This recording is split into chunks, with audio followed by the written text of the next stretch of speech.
Hey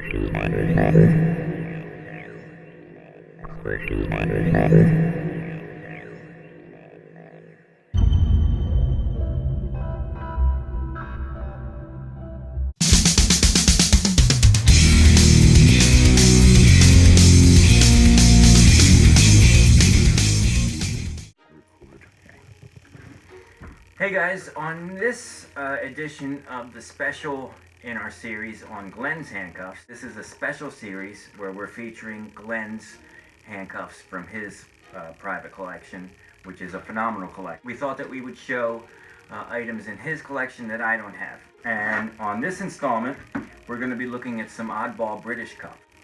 I'm going to start with my favorite. This is something I really want, really badly, okay? First of all, for comparison, this is a plug 8. We're going to get to this one in a second. Now, I've done plug 8s on off the cuff before. Basically, the plug unscrews, then you screw this big giant key into it, and that's how it opens. And almost all plug cuffs you see are in the figure 8, except for ones that Glenn has that I don't have yet. I actually got outbid on eBay with these one time.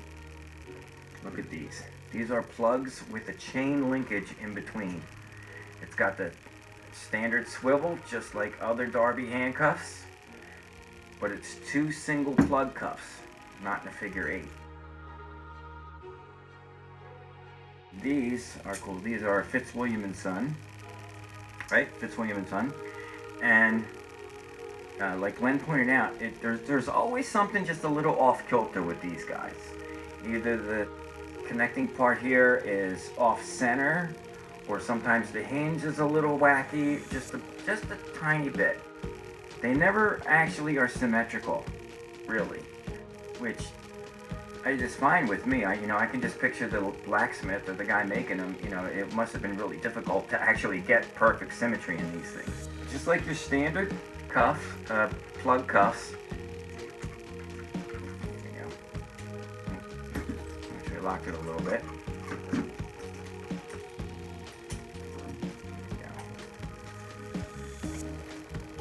They operate the same as your regular plug cuffs.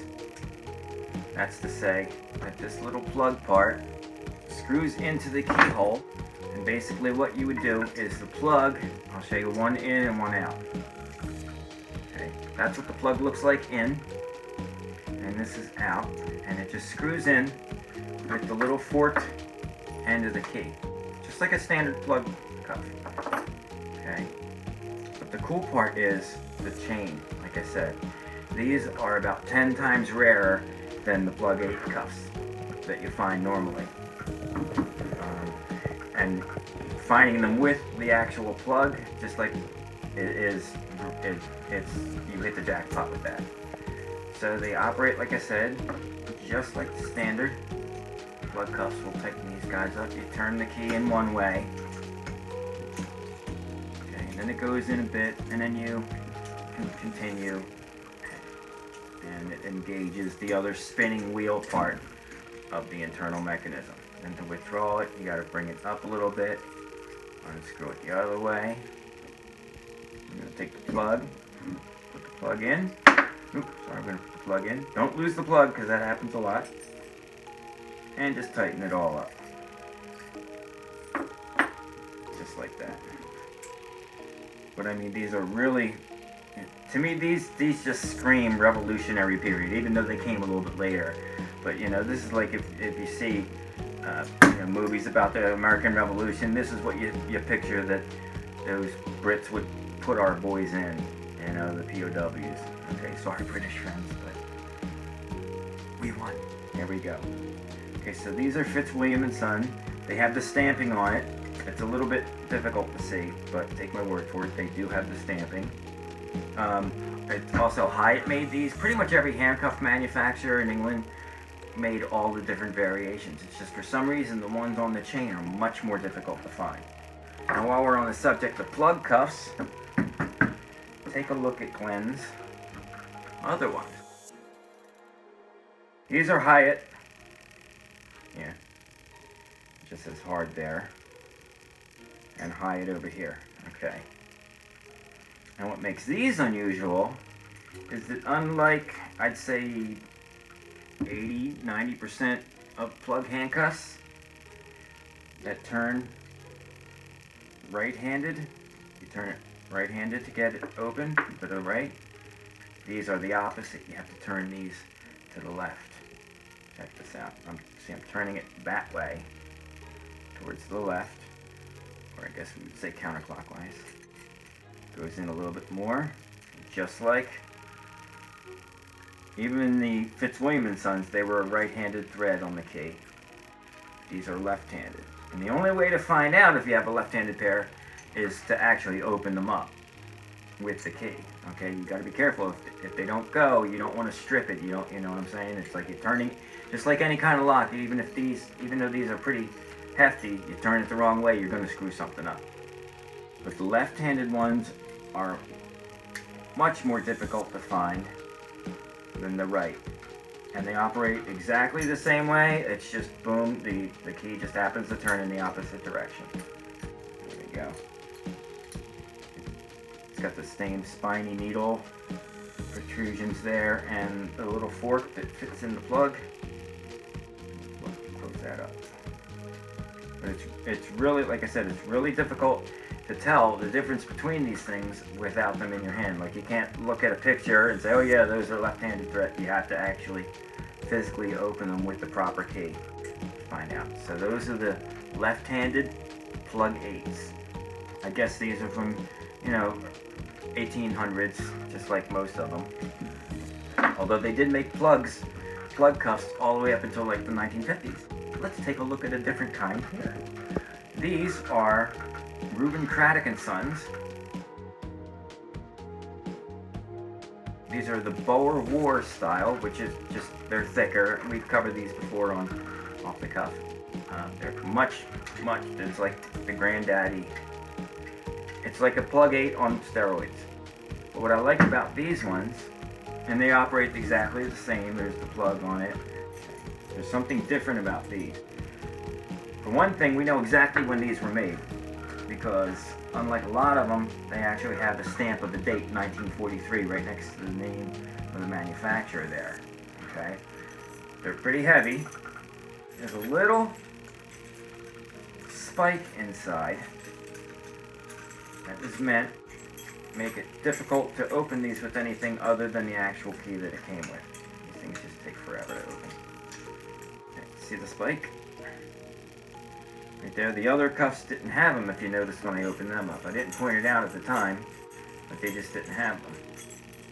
And there's a hole drilled out through the center of the key to accommodate the spike, just like that.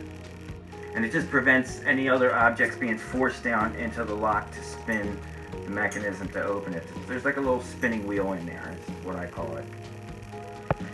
They're a secure cuff, and obviously these are 1943, so these were used in World War II because Craddock manufactured a lot of their cuffs for the British military. Some of them, you'll see them with the broad arrows on as well, and other markings that distinguish them as military. But I mean, these are vintage World War II.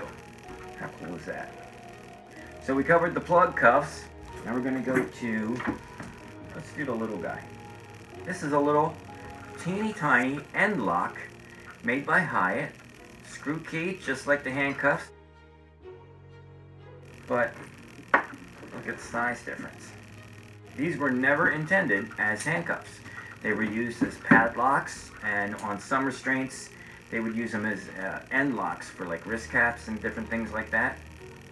It's just a little smaller version of a half of a Hyatt handcuff. How cool is that? But again, it's like a variation that you really never run across too often. Stamps with the Hyatt name. These were advertised in their catalogs, as multi. You could use them for a number of things. Anything you could use a padlock for, you can use one of these guys. But they're really neat. I have plug locks that are smaller, but I don't have Darby. And I just think they're really cool. Tiny. It would be neat to get two of them together and make a little pair of handcuffs there. For leprechauns or whatever. But anyway, I just thought you'd like to see that. It's not a handcuff per se, but it's made by the Hyatt company. Boom. Like a teeny tiny miniature version. Here's another one that's on my wish list. These are very hard to find that are real. They make a lot of repros of these.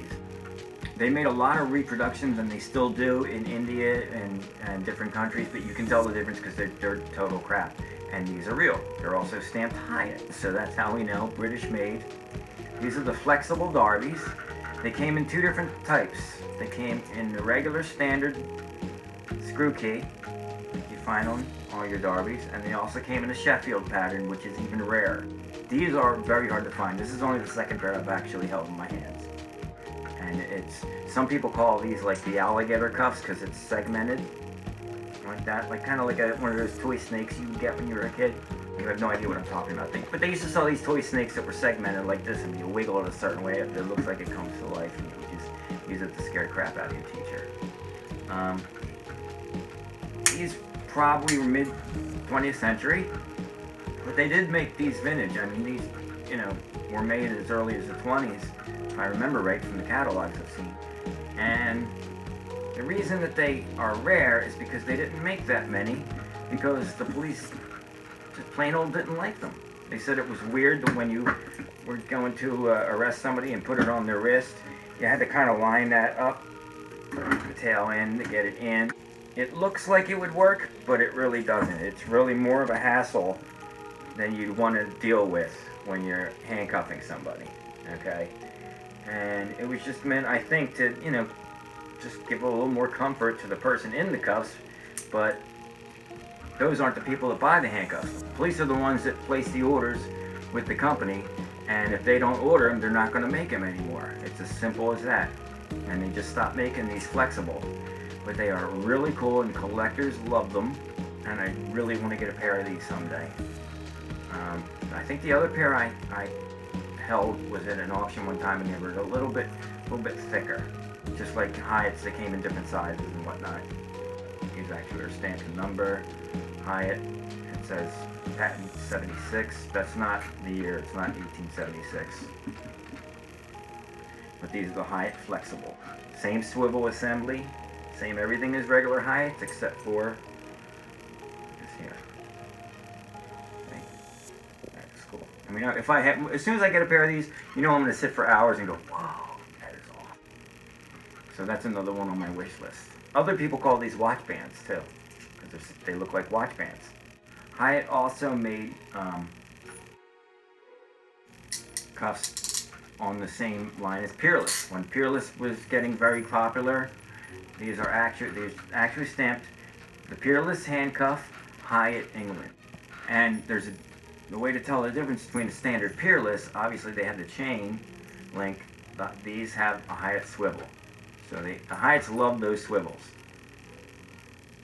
I mean, if you glance down at these quick on a table somewhere at a gun show or whatever, you might not notice that it's got that different swivel. But if it does, check it out for the stamping, because it might say Hyatt on it, and if it does, you have a rare piece. At least in America. These are difficult to come by. I've never actually seen a pair of these. I know Hyatt made a beam pattern and a tower, but I never saw the Peerless. That is really awesome.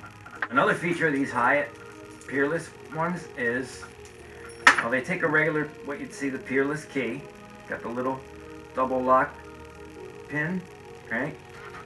But unlike the Peerless, with the plungers here to double lock it, these put it on the back. Now, if you didn't know that was a double lock mechanism, it would just look like at one point one of the pins holding the lock case together might have fallen out, which happens at times. I have other handcuffs where, they were dropped and it just loosens, or the finish gives way or whatever. I also have handcuffs where the police told me that they lost the key, or the key got broken off, so they used a punch to push the post out through the back so they could fit a bigger key in there. But this hole is actually the double lock feature.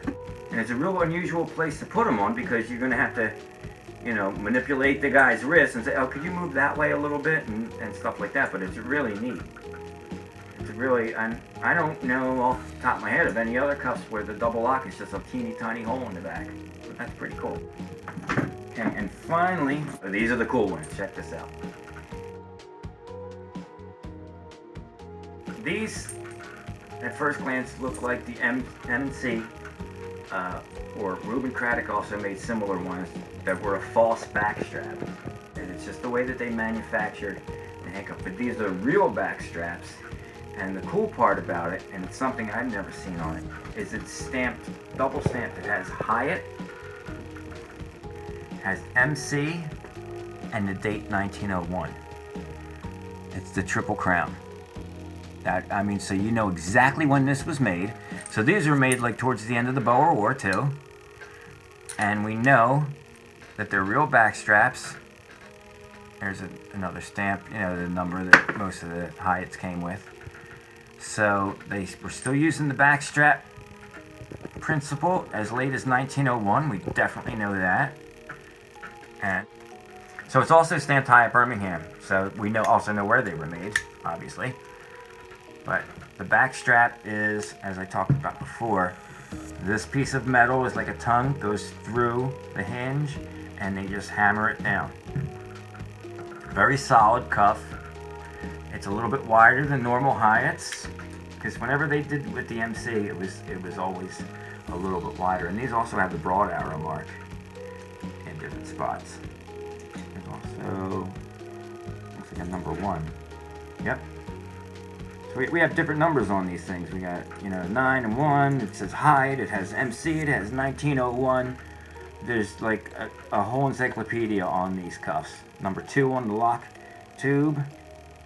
That one, I mean, is it number 2 or 3? It's hard to tell. But anyway, it's just, I mean, these things are totally stamped completely. So this would help immensely if you were doing research and trying to find out, you know, because so many times you buy Hyatt cuffs or you buy Darbys and it might just say Hyatt British made. You know, sometimes it's hard to tell the date or whatever. These actually have the date 1901 stamped on them, which is really cool because they were making these things, the false ones, up to the 1950s too and beyond. But it's got the vintage swivel. I like that. It's got some nice weight to them, and even the key says Hyatt. So you know he just hit a home run with these bad boys. Let me tell you, very good, Glenn. So yeah, these were some. Of course, Glenn has got tons of Darbys, and he's got tons of towers, and he's got tons of, you know, the standard things that everybody has. But I thought you guys would really like to see in this series the ones that A, I don't have, so I can't be making cuff videos on them, and B, some of his rarer stuff, which is amazing because he has it. He's got some stuff that makes your mouth water, let me tell you. So okay, so that was this edition of the Off the Cuff series with Glenn's cuffs, and tune in again for the next one. We still have several more to make for you. There's gazillions of hours of footage to edit on these suckers.